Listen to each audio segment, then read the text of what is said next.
Hello. I thought it would be useful to talk a little bit about Soviet expansion in Eastern Europe and the consequences of that Soviet expansion in Eastern Europe. Now this comes straight after the Potsdam Conference, really. Remembering that at the end of the Second World War, the Russians had moved into Germany from the east and the Allies from the west. And in each of the countries that the Soviets had liberated, they left some troops. Now, there are basically three causes of Soviet expansion in Eastern Europe. First of which is the fear of invasion. You have to remember that Russia had been invaded twice in 25 years by the Germans. You know, 1914 with the First World War and 1941 in the Second World War. And they wanted to stop this happening again and get a bit sick of it, really. Also, the second cause is that Stalin had felt that actually the Allies had agreed to a Soviet sphere of influence. That was agreed, remember, at Yalta and at Potsdam in Eastern Europe. And thirdly, that Stalin wanted to create a buffer zone. Now, I think that's a really key word to use in your examinations because it does show some really good historical terminology. A buffer zone of satellite states. And that basically means a zone surrounding Russia made up of friendly communist countries. And that would act as a buffer, a bit like on the back of a train or the front of a train, to absorb any invasions maybe. And therefore the fighting could take place in the buffer zone. And that kind of links to the first cause of Soviet expansion, that fear of invasion. Plus, it's less likely to be invaded if you're surrounded by friendly countries. So, Russia had been invaded twice in 20-odd years. It had lost 20 million people in the Second World War. And what it wanted was friendly, socialist, communist governments around the Soviet Union. And it also wanted to spread communism. And that's because it wants to spread communism to have friendly communist governments all around Russia. So those are three causes. Fear of invasion, sphere of influence guaranteed by the Allies, and thirdly, to create a buffer zone of friendly states. So, how on earth did Stalin go about creating this buffer zone? Well, there's basically a pattern. As I mentioned earlier, when the Russians liberated these countries during the Second World War, they stationed troops there as they moved on into the next country, the next country, the next country. And so they constantly left groups of soldiers in each of these liberated countries. So there was already a military presence there.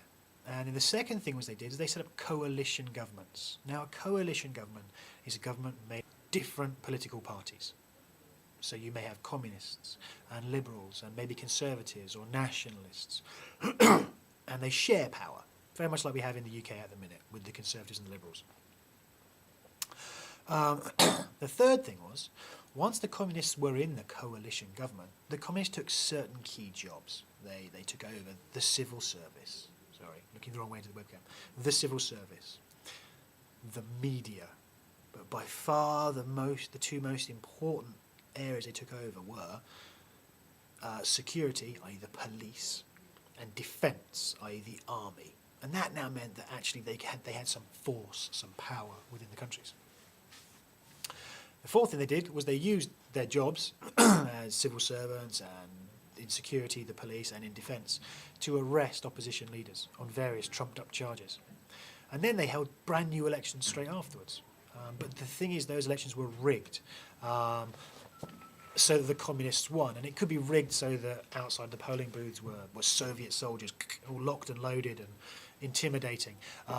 It could be that they actually just fixed the elections completely and just filled them with their voting papers. And once they'd won the rigged election, they created people's democracies. So the stages are leave troops, set up a coalition, fill the coalition, key positions with communists, arrest leaders, fix elections, create a people's democracy. All right? So that's a pattern that they generally follow throughout the period. They did this in Poland with rigged elections in 1947. In Romania, where the communists won 80% of the election, of the votes in an election in 1946. They did it in Hungary, where the leaders were arrested in 1947. and they banned all other opposition parties. They did it in Czechoslovakia, Bulgaria, but they didn't. They didn't do it in Yugoslavia. And that's very important. Now, Yugoslavia is a communist state, it was a communist state. The difference is it was never liberated by the Soviets. It was liberated by Marshal Tito and the Yugoslav resistance.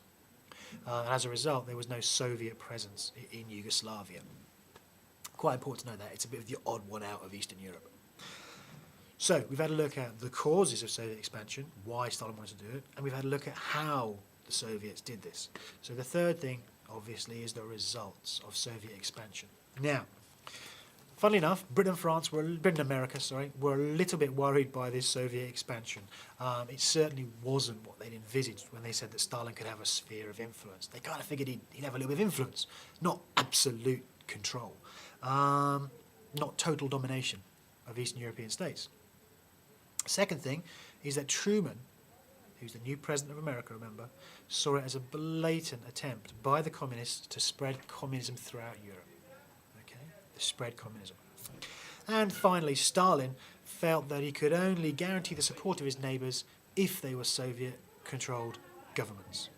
So there are three results of the Soviet expansion.